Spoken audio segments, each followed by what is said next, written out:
Part 2.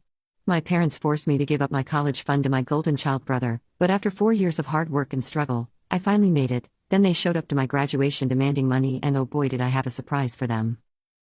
I'd recently been approached by a major tech company wanting to acquire my business. The deal wasn't public yet, but once it went through, I'd be getting several $1,000,000. Their eyes lit up when I mentioned this, but I quickly crushed their hopes. And before you get any ideas, I've already set up a trust with my grandmother as executor. Neither you, nor James, nor any future children he might have will ever see a penny of it. My dad turned red with anger and started yelling about how I owed them for raising me. My mom was still crying about how unfair I was being. I just walked away and joined my real support system, my friends who had helped me through college, my grandmother who had always been in my corner, and my amazing boyfriend who had stood by me through everything. The best part? My grandmother, a tough-as-nails woman who had built her own business in the 1960s when women weren't supposed to do such things, had been standing nearby and heard the whole exchange. She had been my silent supporter through everything, sending me care packages during college and being the only family member who truly believed in me. She walked up to my parents and told them they should be ashamed of themselves. She reminded them how they had stolen my future once before, and she wouldn't let them do it again. Then she told them to leave before she called security. Since then, my phone has been blowing up with messages from my parents and James. They've been switching between guilt trips, threats, and begging. I've blocked them all. Some extended family members have reached out saying I should forgive them because they're still your parents. But I'm done sacrificing my happiness for people who never cared about mine. Update 1. Wow, I didn't expect this post to blow up like it did. My inbox has been flooded with supportive messages, and honestly, I've been crying reading some of them. It's overwhelming to realize how many people have gone through similar situations with toxic family members. A lot has happened in the past week, and I feel like I need to share these developments with the community that has shown me so much support. First off, my parents haven't stopped trying to contact me. They've been creating new email addresses and using different phone numbers to get around my blocks. Each message alternates between guilt tripping, "How could you do this to your own family?" and threats, "We'll tell everyone what an ungrateful daughter you are." A week after the graduation incident, James finally reached out through LinkedIn of all places. His message was exactly what you'd expect from someone who's never faced real consequences in his life.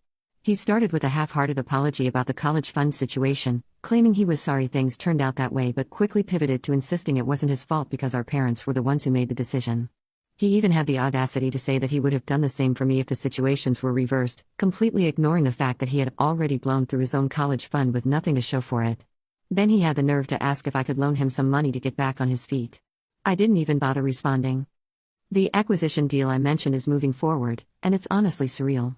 I still remember starting this business from my tiny studio apartment, working on my laptop that was held together with duct tape because I couldn't afford a new one. Now I'm sitting in boardrooms with executives from a major tech company, discussing terms that would have seemed impossible just a few years ago. I can't share many details due to NDAs, but it's going even better than expected. My grandmother has been amazing through all of this. She's not just providing emotional support, she's been my rock and voice of reason. When the acquisition talks started, she insisted on coming with me to the initial meetings. She may be in her 70s, but she's sharper than most people half her age when it comes to business. The look on the corporate lawyers' faces when she started asking detailed questions about the terms was priceless. She's helped me set up meetings with financial advisors and lawyers to make sure everything is properly protected. The most surprising development came from my aunt, Mom's sister.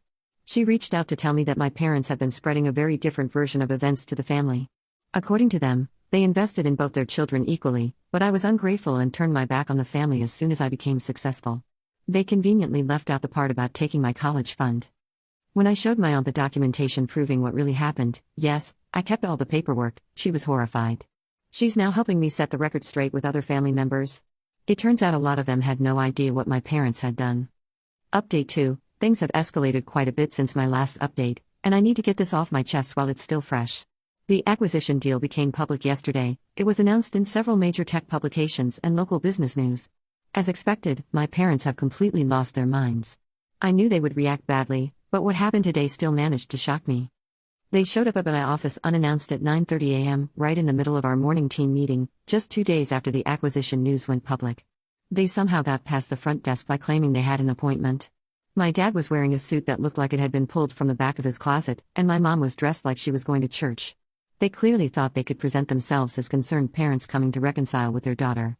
But that facade crumbled the moment I refused to see them.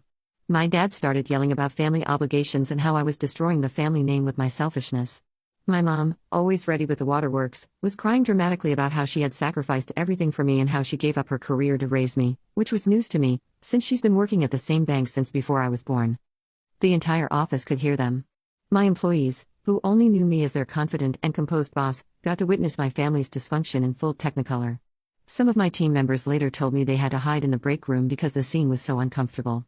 It was mortifying, but at least my employees now understand why I have such strict security protocols. The best/worst part? They brought James with them. He actually tried to convince my employees that he was a co-founder of my company and deserved a share of the acquisition money. Thank goodness I have security cameras and good documentation of everything. My grandmother suggested I get a restraining order, and after yesterday's performance, I'm seriously considering it. I've already had my lawyer send them a cease and desist letter. We'll see if that helps calm things down. On a positive note, the truth about what they did with my college fund has spread through the family. Most relatives are appalled and have taken my side. A few still think I should be the bigger person and help my family, but they're in the minority.